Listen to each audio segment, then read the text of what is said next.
नमस्कार, आप देख रहे न्यूज 18। मैं हूं आपके साथ मेनका चौधरी। और आजम खां की चर्चा इन दिनों बहुत तेज है। राजनीति के केंद्र में आजम खां नजर आ रहे हैं एक बार फिर। करीब 2 साल से सीतापुर की जेल में बंद है समाजवादी पार्टी के वरिष्ठ नेता आजम खां, और उनसे मिलने आज रामपुर जेल पहुंचे समाजवादी पार्टी के विधायक रविदास मेहरोत्रा। लेकिन आजम से उनकी मुलाकात नहीं हो पाई। रविदास मेहरोत्रा की माने तो जेल प्रशासन ने उनसे कहा कि आजम खां की तबीयत ठीक नहीं है और वो दवा खाकर सो रहे हैं। लेकिन सूत्रों के हवाले से ऐसी भी खबर आ रही है कि आजम ने रविदास मेहरोत्रा से मिलने से इनकार कर दिया।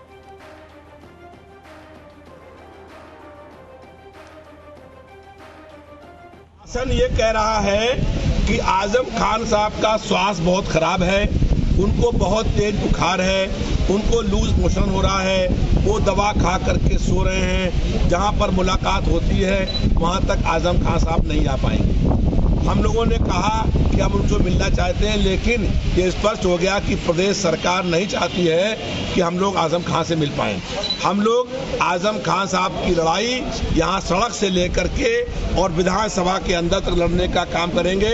जब तक आजम खान साहब रिहा नहीं होंगे तब तक हमारा ये आंदोलन और संघर्ष जारी रहेगा। आज स्पष्ट हो गया कि भारतीय जनता पार्टी की सरकार ने दमन और जुल्म अत्याचार करने की सारी सीमाएं तोड़ दी हैं और दमन और जुल्म के माध्यम से ये सरकार चलाई जा रही है। जो भारतीय जनता पार्टी के अगर लोग सरकार चाहती है वो उनसे मिल सकता है। तो इसलिए इससे का मतलब स्पष्ट है कि कहीं न कहीं भारतीय जनता पार्टी दमन और जुल्म से जनता की आवाज दबाना चाहती है। आज प्रदेश में लोकतंत्र की हत्या हो गई है।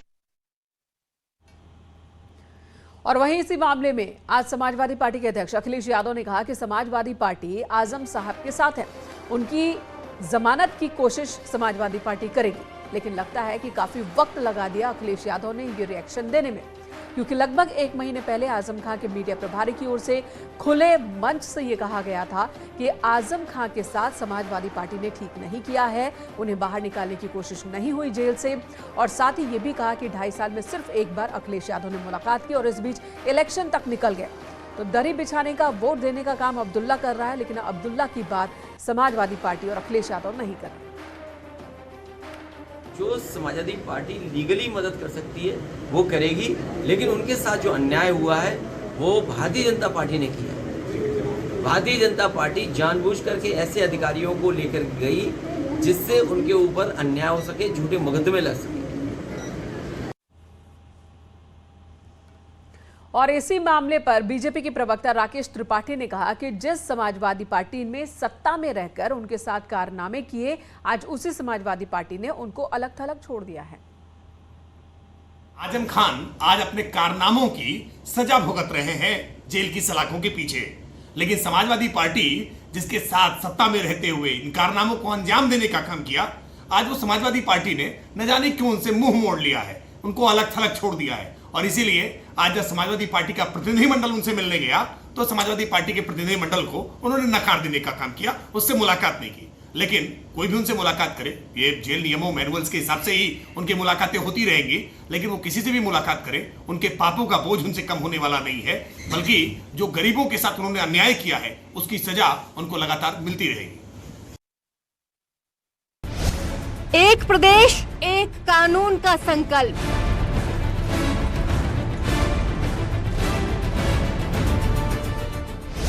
यूपी में अब एक कानून ही विकल्प।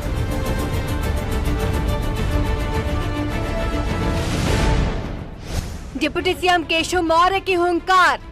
एक देश में एक कानून सबके लिए हो, इसकी आवश्यकता है। किसी के लिए कुछ हो, किसी के लिए कुछ हो, इससे बाहर निकल करके मैं समझता हूँ सोचने की आवश्यकता नहीं है। और उत्तर प्रदेश सरकार भी इस दिशा में गंभीरता से विचार कर रही है। यूपी में कॉमन सिविल कोड तैयार। कॉमन सिविल कोड ये तो एक ऐसी चीज है जिसका सबको मांग करनी चाहिए, सबको स्वागत करना चाहिए। लेकिन हर जगह जब वोट बैंक तलाशता है व्यक्ति तो निश्चित तौर से उसके सामने तुष्टीकरण की राजनीति दिखाई देती है, लेकिन हम इसके पक्ष में। योगी के मंत्री कर रहे समर्थन। सभी कानून सभी के ऊपर लागू, और मैं समझता हूँ ये बहुत आवश्यक है। अम्बेडकर जी ने भी कहा था, सुप्रीम कोर्ट भी इसके लिए कह चुके हैं। और इसकी आवश्यकता भी। तो कहीं उठने लगे विरोध के सुर। लोहिया जी ने 67 में आवाज उठाई थी, तो हम लोग आज ही उनके जयंती के शुभ अवसर पर समान नागरिक संहिता की आवाज। सरकार, आप तो सरकार में हैं और सरकार जो चाहे वो कानून बनाए, किसने आपको रोका है? लेकिन प्रभु, एक कानून ऐसा ही बना दीजिए जिससे पूरे हिंदुस्तान के अंदर में महंगाई, बेरोजगारी दूर हो जाए।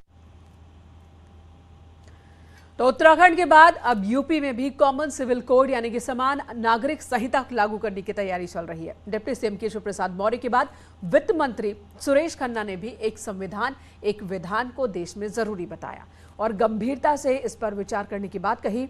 देश में कॉमन सिविल कोड को लेकर लंबे वक्त से बहस चल रही है, लेकिन जहां एक पक्ष इसके फायदे गिनाते नहीं थकता, तो दूसरा पक्ष इसे संविधान में मिले धार्मिक अधिकारों का हनन बताता है। बीजेपी के एजेंडे का वो आखिरी अध्याय जिसे लोकसभा चुनाव से पहले पूरा करने की कवायद शुरू हो गई है।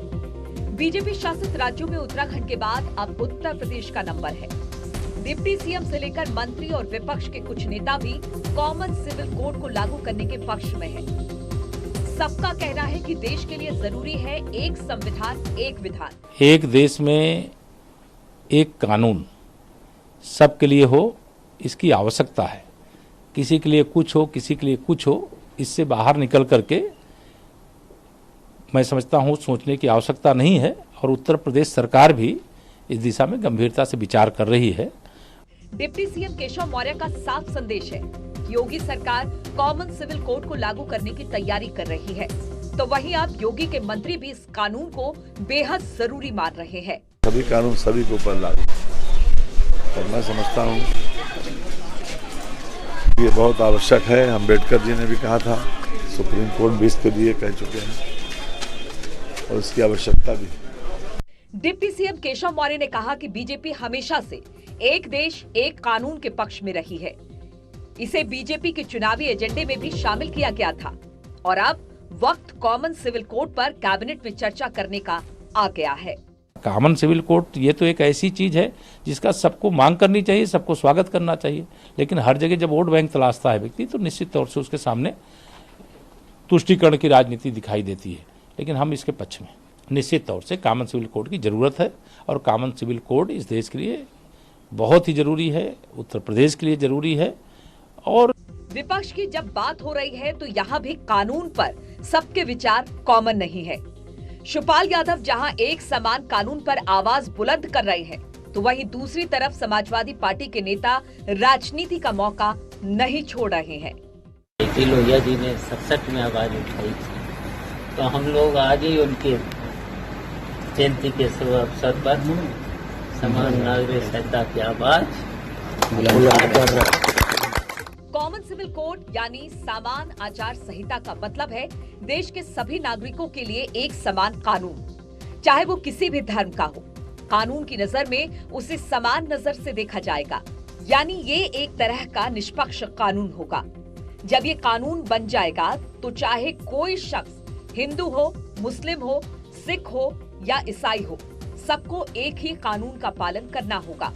लेकिन इस कानून के विरोध में भी सुर उठने लगे हैं। सरकार, आप तो सरकार में हैं और सरकार जो चाहे वो कानून बनाए, किसने आपको रोका है? लेकिन प्रभु, एक कानून ऐसा ही बना दीजिए जिससे पूरे हिंदुस्तान के अंदर में महंगाई, बेरोजगारी दूर हो जाए।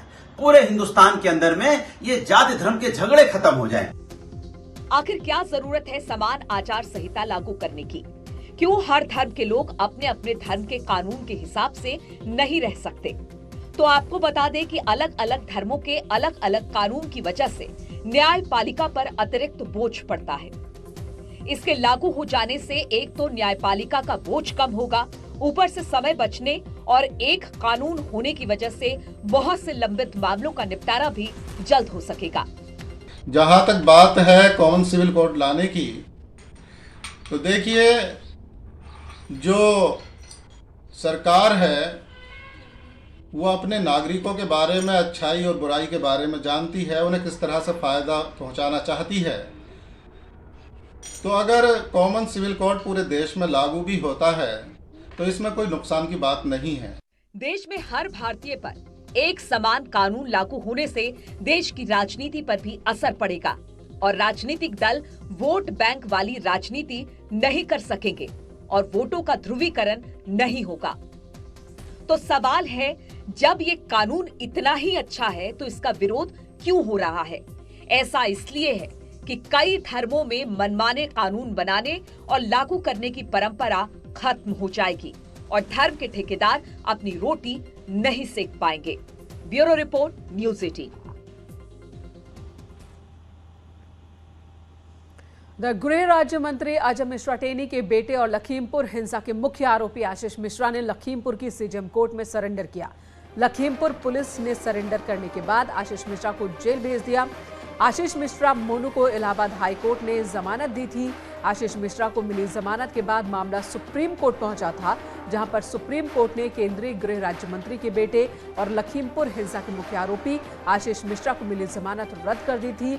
हाई कोर्ट पर तल्ख टिप्पणी भी की थी और अदालत की ओर से कहा गया था कि जमानत देते वक्त पीड़ित पक्ष का ध्यान नहीं रखा गया। जमानत रद्द कर दिया सुप्रीम कोर्ट ने, जिसके बाद आज आजम मिश्रा ने सरेंडर किया है। आशीष मिश्रा ने सरेंडर किया, जिसे जेल भेज दिया गया।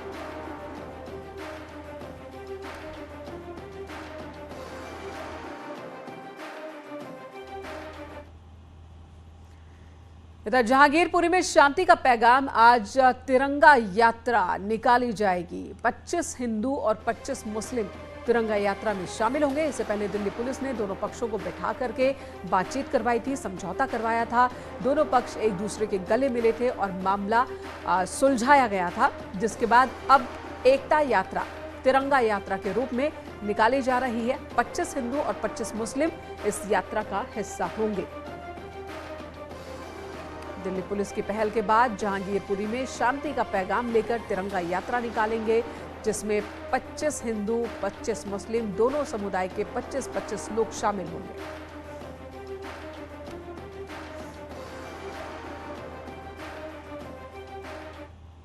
सहारनपुर के देवबंद में प्रशासन ने हिंदू बच्चा शमशान घाट पर कब्जा करने वाले भू माफिया के खिलाफ केस दर्ज किया है। एसडीएम ने मौके पर पहुंचकर शमशान घाट की जमीन पर फिर से बोर्ड लगाया। आपको बता दें, 3 दिन पहले ही भू माफिया ने प्रशासन की ओर से लगा बोर्ड हटा दिया था। देवबंद एसडीएम ने इस जमीन की चारदीवारी बनाने की अब बात कही है। कि तारबंदी के लिए प्रावधान कर दिया गया नगर पालिका से और इसका ये बोर्ड भी बनवा दिया गया है। चौधरी ओमपाल जी वगैरह हैं, 2-4 लोग सहयोगी भी इन्होंने काम किया काफ़ी, और ये पहले किसी ने बोर्ड उखाड़ दिया तो उसकी भी एफआईआर लेखपाल द्वारा थाने में दे दी गई है।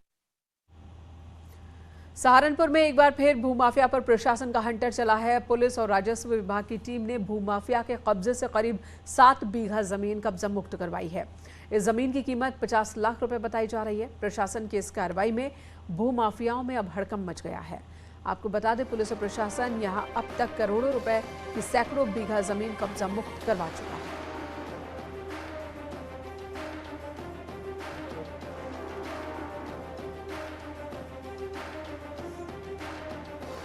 खबर अमेठी से, जहां संदिग्ध परिस्थितियों में लखनऊ निवासी दारोगा रश्मि यादव की मौत के मामले पर सियासत शुरू हो गई है। परिजनों से मिलने पहुंचे समाजवादी पार्टी अध्यक्ष अखिलेश यादव ने कहा कि मेहनत और परीक्षा पास करके रश्मि को नौकरी मिली थी। एक विशेष जाति का होने की वजह से उस पर पॉलिटिकल प्रेशर ज्यादा था। रश्मि को किस कारण से आत्महत्या करनी पड़ी, इसकी जांच होनी चाहिए। गोसाईगंज इलाके की रहने वाली महिला दारोगा रश्मि यादव का शव अमेठी में फंदे से लटका मिला था। वो वहां महिला हेल्प डेस्क की प्रभारी थी। रश्मि के पिता ने हत्या के आरोप लगाए हैं।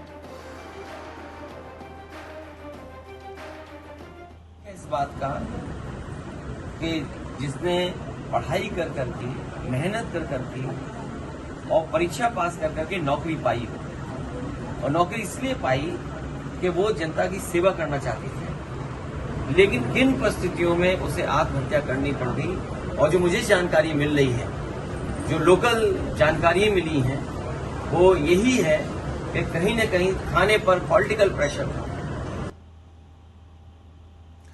लखनऊ में एक इंस्पेक्टर के घर से कार चोरी का मामला सामने आया। सीसीटीवी फुटेज में साफ साफ दिख रहा है कि आरोपी बाइक से आता है, कार के पास वो बाइक रोकता है और कार का गेट खोलकर कार लेकर फरार हो जाता है।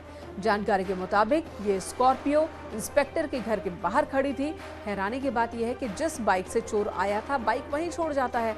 जांच की गई तो बाइक भी चोरी की निकली। मामला लखनऊ के इंदिरा नगर थाने इलाके की बताई जा रही है। फिलहाल सीसीटीवी फुटेज के आधार पर पुलिस आरोपी की तलाश में जुटी है।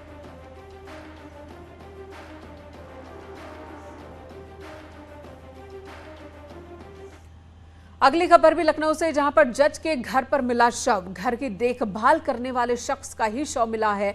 गला रेत कर उसकी हत्या की आशंका। छत्तीसगढ़ में तैनात जज के घर पर मर्डर हुआ है।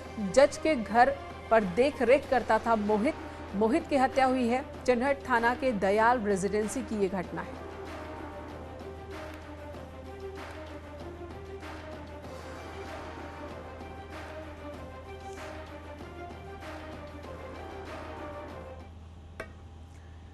अगली खबर सुल्तानपुर से, जहां पर क्राइम ब्रांच और पुलिस की बदमाशों से मुठभेड़ हुई और इस मुठभेड़ में 3 बदमाशों को गोली लगी। एक पुलिसकर्मी भी घायल हुआ। सभी घायलों को इलाज के लिए हॉस्पिटल में भर्ती कराया गया। पुलिस को सूचना मिली थी कि ये बदमाश इस इलाके में आ रहे हैं। जब पुलिस ने घेराबंदी की तो बदमाशों ने पुलिस पर फायरिंग शुरू कर दी, भागने की कोशिश की। पुलिस की जवाबी कार्रवाई में 3 बदमाश गोली लगने से घायल हुए, जिसके बाद पुलिस ने इन्हें गिरफ्तार किया। इन बदमाशों के पास से अवैध तमंचा, कारतूस, मोबाइल फोन, बाइक बरामद की गई है। बदमाशों पर एक होटल मालिक को गोली मारकर लूटपाट के आरोप हैं।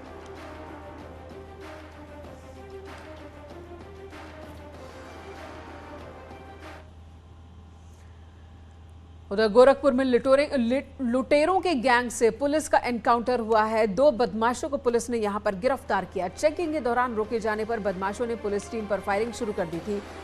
2 बदमाशों को गोली लगी है। बताया जा रहा है कि ये बदमाश 32 लाख की लूट की वारदात में पहले भी जेल जा चुके हैं। कैंट और रामगढ़ताल इलाके में लूट की 2 वारदात में ये मोस्ट वांटेड थे। मौके से बाइक, पिस्टल, तमंचा, कारतूस और 3 लाख रुपए नकदी बरामद की गई है। घायल दोनों बदमाशों को अस्पताल में भर्ती कराया गया। रात्रि में थाना रामगढ़ ताल में 2 अपराधियों का पीछा करते हुए पुलिस पर फायरिंग की गई, जिसमें कि जवाबी कार्रवाई में दोनों अभियुक्तों को गोली लगी है। दोनों अभियुक्त फिलहाल अस्पताल में है। प्रकरण में आगे वैधानिक कार्रवाई की जा रही है। जो टीम ने अच्छा कार्य किया है उसे इनाम के तौर पर 25,000 रुपये नकद का पुरस्कार मेरी तरफ से दिया जा रहा है। उधर बरेली में अवैध कब्जा हटाने गई राजस्व टीम पर दबंगों ने हमला की कोशिश की है। आरोपों के मुताबिक दबंगों ने राजस्व विभाग की टीम पर हवाई फायरिंग की। हवाई फायरिंग के बाद आरोपी मौके से फरार हो गए। भमोरा थाना क्षेत्र की ये घटना है।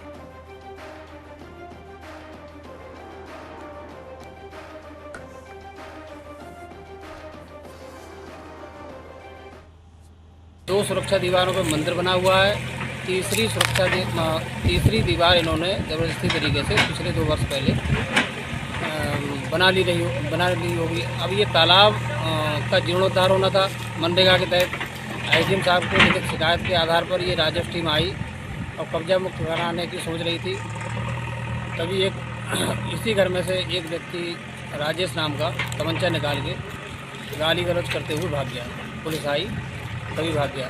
एक फायर भी किया उसने। यहाँ एक ब्रेक के लिए रुकेंगे, खबरें जारी।